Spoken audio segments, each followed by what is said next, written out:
মহানবী সাল্লাল্লাহু আলাইহি ওয়াসাল্লামের ইন্তেকালের পর কষ্ট পেয়ে মদিনা ছেড়ে যান হযরত বেলাল রাদিয়াল্লাহু তাআলা আনহু। এরপর থেকে তিনি আর আজান দেননি। পরবর্তীতে হযরত হাসান ও হুসেন রাদিয়াল্লাহু তাআলা আনহুয়ের অনুরোধে একদিন আজান দিতে গিয়ে জ্ঞান হারান তিনি। কিন্তু কেন হঠাৎ জ্ঞান হারিয়েছিলেন হযরত বেলাল রাদিয়াল্লাহু তাআলা আনহু? বিস্তারিত থাকছে ডেস্ক রিপোর্টে। রাসূল সাল্লাল্লাহু আলাইহি ওয়াসাল্লাম পৃথিবী ছেড়ে যাওয়ার পর হযরত বেলাল রাদিয়াল্লাহু তাআলা আনহু প্রায় পাগলের মতো হয়ে পড়েন।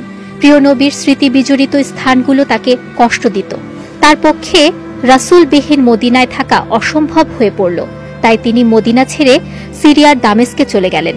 সাহাবীরা তাকে এর কারণ জিজ্ঞেস করলে তিনি বলেন, যে দেশে নবী নেই সেখানে আমি থাকব না।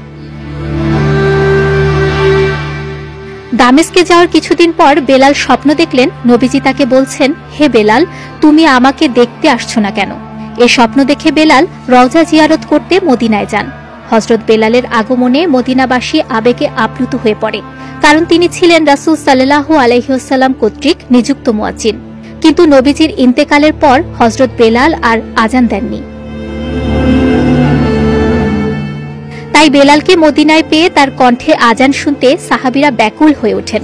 তারা তাকে আজান দেওয়ার অনুরোধ জানালেন, কিন্তু অপারগতা প্রকাশ করে বেলাল বলেন, আমাকে আজান দিতে বলো না, কারণ আজান দিতে গিয়ে আশহাদু আন্না মুহাম্মাদুর রাসূলুল্লাহ বলার সময় মসজিদের মিম্বারের বাইরে যখন প্রিয় নবীকে দেখতে পাবো না, তখন আমি সহ্য করতে পারবো না।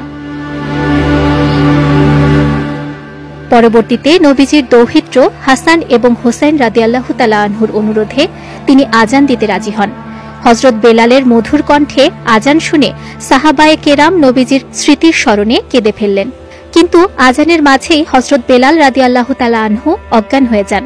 জ্ঞান ফেরার পর তিনি বলেন, আশহাদু আন্না মুহাম্মাদুর রাসূলুল্লাহ বলার সময় মসজিদের মিম্বারের বাইরে প্রিয় নবীকে দেখতে না পেয়ে আমি জ্ঞান হারিয়ে ফেলি। বিজয় টিভি নিউজ ডেস্ক।